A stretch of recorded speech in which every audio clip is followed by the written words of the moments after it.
ప్రార్థన చేయడమే కష్టం, కన్నీటి ప్రార్థన చేయడం ఇంకా కష్టం.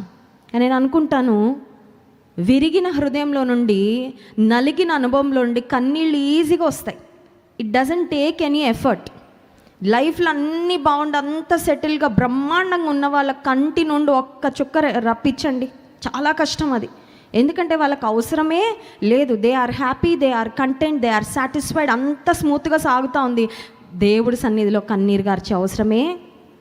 కొన్నిసార్లు దేవుడు అన్ని ఆశీర్వాదాలు ఇచ్చిన తర్వాత అన్నీ మంచిగా కలిసి వస్తూ ఉంటే హృదయాలు కొన్నిసార్లు దేవుని విషయంలో ఎట్లా అయిపోతూ ఉంటాయి అంటే ఒక బండ హృదయంలాగా అయిపోతూ ఉంటుంది. అందుకే భక్తుడు అంటాడు కదా, నాలోని రాతి హృదయాన్ని తీసివేసి దేవా నాకు మాంసపు హృదయాన్ని ఇవ్వు.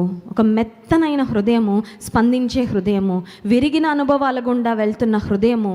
When we are crushed in all direction, కొన్నిసార్లు ఎలా ఉంటుందంటే అన్ని వైపుల నుండి సుత్తి దెబ్బలే తగులుతున్నట్లు ఉంటుందండి.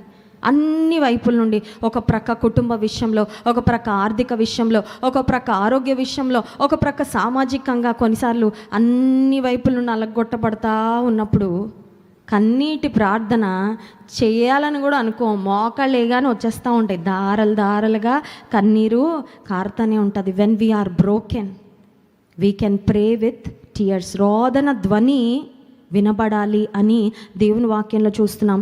మన కుమార్తెలకు ఏం నేర్పించాలో కూడా ఉంది. చాలాసార్లు కుమార్తెలకు పలానా వంట నేర్పించాలి కదండి. ప్రతి తల్లికి ఒక ఛాలెంజ్ ఏంటంటే పిల్లలకి ఏం నేర్పించాలి, వంట నేర్పించకపోతే మనకే చెడ్డ పేరు వస్తుంది రేపు పొద్దునే, మీ అమ్మ నేర్పిలేదా నీకు అంటారు కదా. పిల్లలకి పలానా స్కిల్ నేర్పించాలి, పలానా చదువు చెప్పించాలి, పలానా ఉద్యోగం చేసి వాళ్ళ కాళ్ళ మీద వాళ్ళు నిలబడేటట్లుగా చేయాలని కుమార్తెల గురించి తల్లిదండ్రులు చాలా ఆలోచన చేస్తూ ఉంటారు. కానీ దేవుని వాక్యంలో మన కుమార్తెలకు ఏం నేర్పించాలో కూడా ఉంది. చూడండి 20-21 వచనాలు. స్త్రీలారా యెహోవా మాట వినుడి, మీరు చెవియొగ్గి ఆయన నోటి మాట ఆలకించుడి. మీ కుమార్తెలకు రోదనము చేయ నేర్పుడి, ఒకరికొకరు అంగలార్పు విద్య. కన్నీటి ప్రార్థన చేయడం మన కుమార్తెలకు ఎప్పుడైనా నేర్పించామండి?